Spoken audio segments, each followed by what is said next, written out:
Was January supposed to be your big fresh start? Well, sometimes the pressure to fix everything at once just can leave you feeling stuck. Grow Therapy makes it easier to reset at your own pace with therapy that's covered by insurance and built around your life. You can search by what matters, like insurance, specialty, identity, or availability, and get started in as little as 2 days. And if something comes up, you can cancel up to 24 hours in advance at no cost. Whatever challenges you're facing, Grow Therapy is here to help. Grow accepts over 100 insurance plans, including Medicaid in some states. Sessions average about $21 with insurance, and some pay as little as $0, depending on their plan. Visit growtherapy.com/ACAST to get started. That's growtherapy.com/ACAST. growtherapy.com/ACAST. Availability and coverage vary by state and insurance plan. Early birds always rise to the occasion for summer vacation planning because early gets you closer to the action. So don't be late. Book your next vacation early on Vrbo and save over $530 on week-long stays. Average savings $550. Select homes only. Minimum 7-day stay required.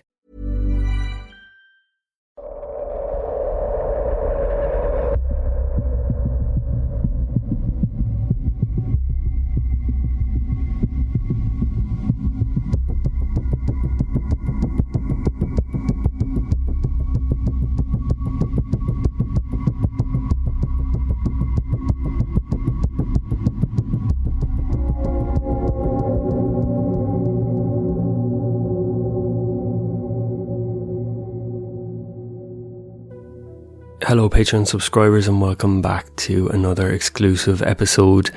Don't forget, if you have your own paranormal experience or possibly scary experience, you can send it into scaryaparanormalpodcast@gmail.com and it just might get made into a future episode. And a huge thank you to everybody who has sent in their experiences so far. So now, let's get into our next paranormal encounter. Our experience happened 7 years ago. We had just bought a house on Longmead Avenue in Bristol. The house that we bought was a 3-bedroom semi-detached, and one of the main selling points was the garden at the back, which was a pretty good sized garden. It was a garden that we needed. We had a black Labrador named Murphy. And it's worth noting that Murphy is pretty calm by nature. He's an older dog. He doesn't really bark. He doesn't chew things anymore. And he's pretty comfortable with the two of us. He's okay with strangers, but he likes to do his own thing.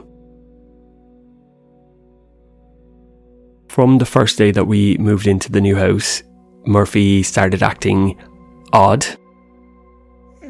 He would pace rooms in slow circles with his nose down like he was following a scent. At night he was keeping us up, just walking up and down the hall. Sometimes he'd let out this low breathy kind of bark, which is his signal for either wanting to go to the toilet, wanting some food, or trying to get at something that he just can't get at, basically. We definitely thought it was just nerves. New environment, new smells, confused, wanting to go back to the old house. He had done pretty good in the car on the move over. So we just told ourselves that he just needed time. And then this behaviour became a pattern every evening. He also started sniffing under one of the other bedroom doors, and if we ignored him, he'd whine and paw at the floor until we got up to open the door. When we'd eventually open the door, he'd rush in, sniff the corners, the skirting board under the bed, then turn around and almost leave immediately. We checked for anything that might explain it, but we never came up with anything. It went on like that for the first week anyway. He wasn't sleeping and neither were we. During the day, he'd just lie in the kitchen looking exhausted, head resting on his paws, his eyes half closed. At this stage we didn't think haunting. We thought maybe mice or some smell from the last owners, or he was hearing sounds that we weren't picking up, that weren't audible to our human ears, I guess. Entering into the second week, the thing with the door had started to really wear us down. It was pretty much every evening around 9 or 10 o'clock, Murphy would sit down in front of that bedroom and stare at the gap underneath like he was waiting for something to come out. And eventually we just had a habit of leaving the door open because it was easier than dealing with him desperately trying to get into a room that had nothing in it. This room was pretty much bare bones. There was a few boxes belonging to us, but other than that, the room was empty. And like I said, there was no sign of droppings or anything that you'd link to mice. Even at that, we bought some traps, put them down just in case, and we never caught anything. Other than that, the house was very clean and dry. Also, the two of us are pretty tidy. We don't leave food down. The house was pretty much clean and tidy. I think because of the lack of sleep, the both of us were quite snappy. It was exhausting and we were shouting at him, and we never used to do that before, and he was confused. It was really unsettling. One evening I tried something. I sat down in the hallway with him when he started his routine, thinking maybe I'd spot something that I had missed before. He was quiet for a good while and then started sniffing the air. And then you could tell that he was on high alert, turned his head towards the door like he'd heard something inside. I didn't hear anything. I didn't hear any movement, no sound, nothing at all.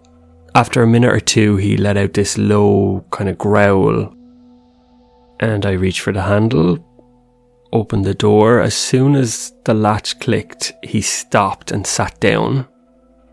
But his eyes were just fixed into the darkness of this bedroom, whereas normally he would dart in and go sniffing around like as if he needed to catch something. So turned on the light. I will say that the room was freezing cold. A definite noticeable difference between the rest of the house and this room. It was so cold in that room that I automatically thought that we had left the window open and just cold air was coming in. There was no window open. It didn't really make much sense to me because the house is centrally heated and our bedroom is next door, and the temperature in there was pretty normal, what we would have expected it to be. For me anyway, that was the first weird nod to something unusual happening in our home. To counteract Murphy's new routine, we decided to take him on really long walks in the evening to try and tire him out so he wouldn't be up half the night, and that did work to an extent. Up until then, there wasn't anything strange going on in the house. The only noises that were happening in the nighttime were Murphy. It was a Sunday afternoon, and I decided to have a bath. My partner was in the living room watching TV. Murphy was asleep at their feet. I had just gotten into the bath and just kind of sunk a little bit under the water, and I heard this door slam upstairs. This was the kind of slam that an open door or an open window causes. That level of loudness. It shook the frame of the bathroom door hard enough to make it kind of shudder. It obviously startled Murphy and he started barking, and he was frantic, just barking. You could hear it echoing up the stairs.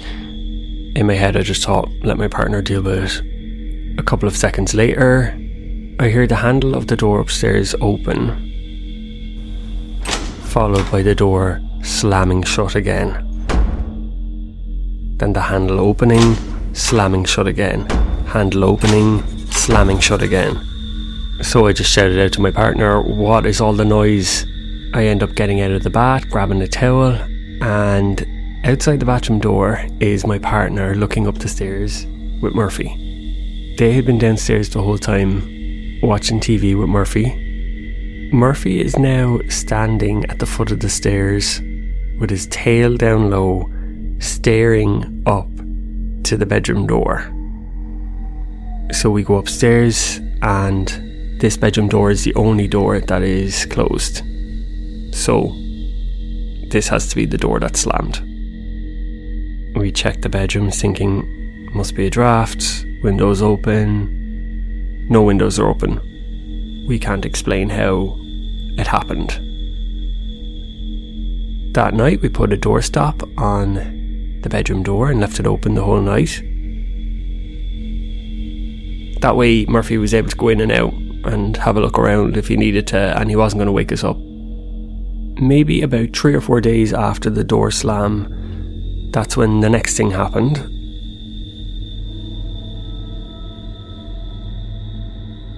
The door to that bedroom stayed open all the time now.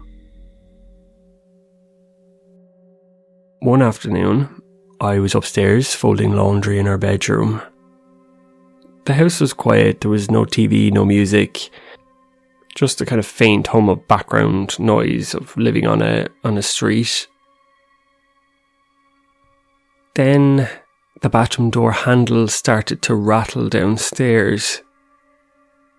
And it was a full, quick, metallic shake, like somebody was inside the bathroom trying to get out.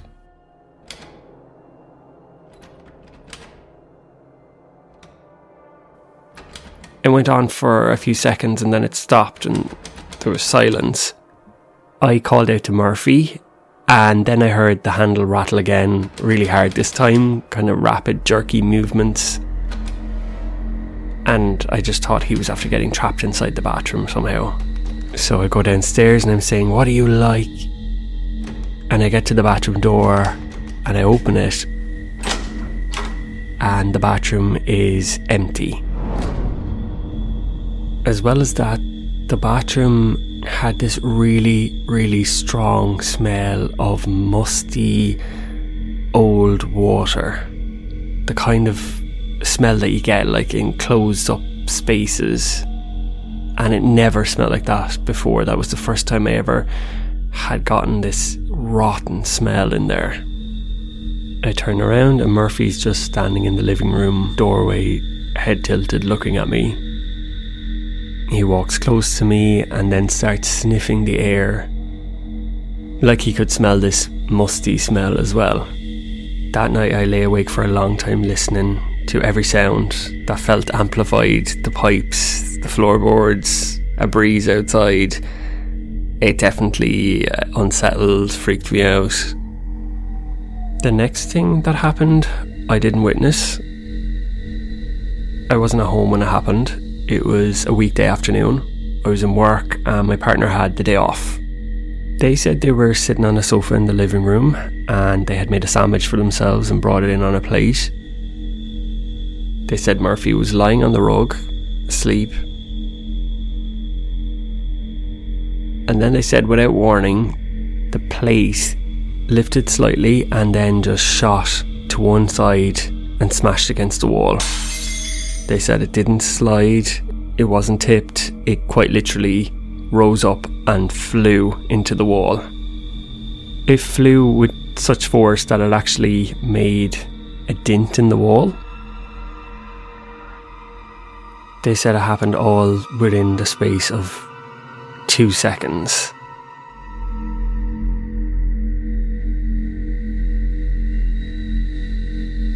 When I got home, the broken plate was on the counter, and when I saw the mark on the wall where it hit, I realised that it couldn't possibly have been some freak accident. I think at that point we started saying to each other, do we think that this place is haunted? Like, is this actually happening to us? About 3 weeks after the plate incident, we were both a little bit on edge in the house. Murphy had stopped sleeping upstairs completely, which was unusual for him. He'd curl up at the bottom of the stairs close enough so that he could see the landing but never climb it, and maybe this was an older dog thing. On this particular night, we decided to go to bed early and watch a film. Sometime around 3 a.m, we both woke up to the sound of a single thud on the bedroom door. Just one thud. It woke us both up. And I started to get out of bed to open it because sure enough it was going to be Murphy. And by the time I could reach the door, there was a second, faster thud. With the second thud came Murphy's bark downstairs. So now we both know that the noise on the door isn't from the dog. Within seconds, it turned into full pounding, like hard fists against wood, pummeling the door. We were both terrified. This thudding was so loud that it knocked one of the pictures off the wall, which smashed on the floor. And downstairs we can just hear Murphy barking, going ballistic. So we're shouting at the door thinking that we're getting burgled, saying that we're calling the police, they're going to be here in a few minutes, ending it all just to try get these people to leave the house. Once we started talking and shouting to the noise, it stopped. We quickly opened the door and there's no one there. The landing light is off. There's enough street light coming in from the front door to see if there was somebody going downstairs. We couldn't see anybody, just Murphy. This house is clearly haunted. We both didn't sleep for the rest of the night. My partner's brother Daniel is a vicar. He lives about 40 minutes outside of Bristol. We hadn't mentioned any of this to him before, or to any of our friends really, partly because we didn't want to sound mad and partly because neither of us were sure what we actually believed was going on until the night previous. After that night, in our opinion, there wasn't much left to debate. He came over that evening and he didn't really make a fuss about the whole thing. We explained everything to him. We told him about the dog, the door, the rattling handle, the plate, and now this pounding on the door that happened the night previous. And he just kind of listened and nodded and smirked a little bit and asked a few questions. It was definitely interesting watching him going around room to room, blessing the room and saying prayers. His thought on the whole thing was that sometimes places carry things, not necessarily evil, just remnants. He said energy that kind of gets stuck, or memories that don't know where else to go. There was no drama to the blessing of the house. It wasn't something that you expect to see maybe from too many horror films. It was just a quite simple process really. That night I lit a candle and I prayed for the first time in my life. I just prayed that whatever spirit or spirits that were here would just leave the house and leave us in peace, and wish them well. That night, Murphy slept the whole way through. There was no pacing, no barking, no scratching at the door. And for the first time since we moved in, it felt normal again. It felt like our old house, but just new surroundings. After Daniel's visit, things went quiet. There was no more bangs, no barking, no cold air. Everything just stopped. And like I said, Murphy went back to normal almost overnight. We did look into the history of the property, and yes, somebody did die in the house. Whether it was them or not, we don't know. I suppose every house, if it's not brand new, will carry or hold some history with it, so maybe Daniel was right, maybe it is just this remnants of energy. We're just glad that it's gone. Thank you to F for sending in their paranormal experience. I think I'm most happy to hear that the dog is now settled. Dogs are number one. Thank you for listening and supporting the show, and join me next time for another exclusive episode of Scary. Are you really buying a car online on AutoTrader right now? Really, I can get super specific with dealer listings and see cars based on my budget. You can really have it delivered. Or pick it up. Mommy, look! I think your kid is walking up the slide. Really? AutoTrader. Buy your car online. Really? For delicious meals, you could go out to eat, or you could just make a Marie Callender's meal. Marie Callender's classic chicken parmigiana bowl is so good. It has marinara sauce that's made from scratch and creamy mozzarella cheese over pasta. It's delicious with no artificial flavors, colors, or preservatives and 30 grams of protein. You can find it in the frozen aisle. Marie Callender's, what having it all tastes like. When life feels overstimulating, small comforts matter. Pura's Well-Being Collection uses scent to bring calm, clarity, and emotional balance into your space effortlessly. Explore your mood at pura.com/moods.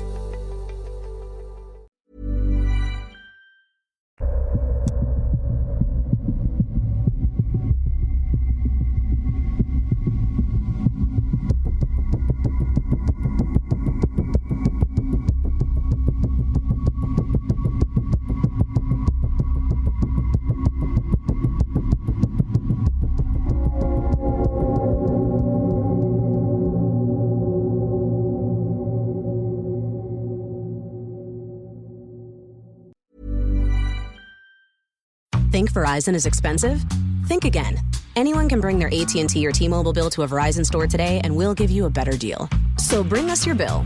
Walk in, run in, pogo stick in, teleport if you can. Ride on the back of a rollerblading yak or fly in on the wings of a majestic falcon.